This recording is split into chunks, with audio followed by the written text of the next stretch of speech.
Assalamualaikum warahmatullahi wabarakatuh dan salam sejahtera. Nama saya Muhammad Hafiz Izzuddin bin Ilyas. Pada kali ini, kumpulan kami akan membahaskan tentang isu semasa di Palestin dan untuk memberi kesedaran serta ilmu baharu kepada masyarakat secara umumnya. Jadi, dengan tidak membuang masa, mari kita mulakan. Sebelum kita membahas tentang isu Palestin, kita perlu tahu latar belakang Palestin dahulu. Pada kurun ke-19, Palestin adalah di bawah naungan Ottoman Empire ataupun Empire Osmania. Dan pada ketika itu, terdapat pelbagai etnik yang tinggal di kawasan tersebut, termasuklah orang Arab yang dinamakan orang Palestin sekarang, Yahudi dan kaum yang lain. Selepas Perang Dunia Pertama telah berhenti, Ottoman Empire ataupun Empire Osmania telah jatuh dan The League of Nations ataupun Liga Bangsa-Bangsa telah diberikan mandat untuk mengambil alih dan mentadbir Palestin.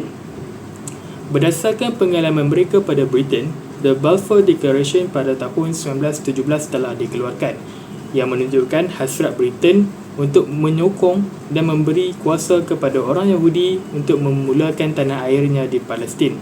Disebabkan Declaration ini, orang Yahudi di seluruh dunia telah berkumpul di Palestin dan merampas hak orang Palestin.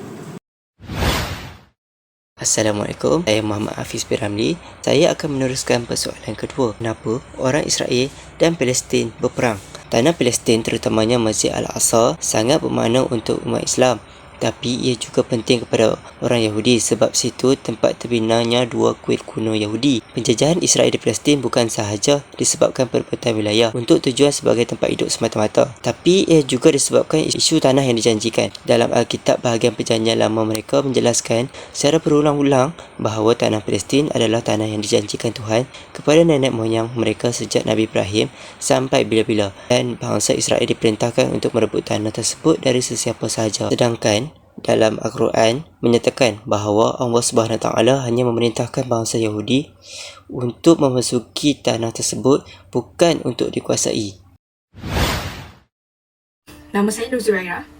Sekarang saya akan menceritakan tentang mengapakah istilah apartheid itu sesuai untuk menggambarkan peraturan semasa Israel terhadap rakyat Palestin. Sebelum itu, saya akan terangkan apa itu apartheid. Apartheid adalah perkataan yang berasal daripada Afrikaans word iaitu separation atau pengasingan. So, mengapakah apartheid ini sesuai untuk menggambarkan peraturan semasa Israel terhadap rakyat Palestin? Israel telah membuat undang-undang yang menyatakan bahawa negara tersebut adalah tempat tinggal kebangsaan bagi orang-orang Yahudi sahaja, dan hak untuk melaksanakan penentuan nasib sendiri nasional di negara tersebut adalah unik bagi orang Yahudi. Israel terus menghalau warga Palestin dari rumah-rumah mereka dan jenayah ini terus berlaku selama berdekad-dekad semenjak Israel ini diwujudkan. Dan seperti sekarang yang dibuktikan di Syarjah dan Silwan di tebing barat, semua ini hanyalah berlaku pada rakyat Palestin dan tidak kepada rakyat Israel yang berbangsa Yahudi. Ini juga membuktikan bahawa memang wujud rancangan untuk memupuskan rakyat Palestin walaupun di wilayah mereka sendiri. Assalamualaikum, nama saya Nurhanisa binti Azahari. Untuk pengetahuan korang, Palestin terbahagi pada 3 kawasan, iaitu pertama di Gaza, yang kedua di tebing barat, yang ketiga di tanah jajahan Israel 1948, pemisah antara Gaza dan tebing barat. 7 Oktober yang lalu, keganasan meningkat di tebing barat sejak berlakunya perang di antara Israel dan Palestin di Gaza. Mereka menyerang kampung Palestin setiap hari. Mereka juga menyerang penduduk dan harta benda serta mencederakan dan membunuh berpuluh-puluh orang yang tidak berdosa.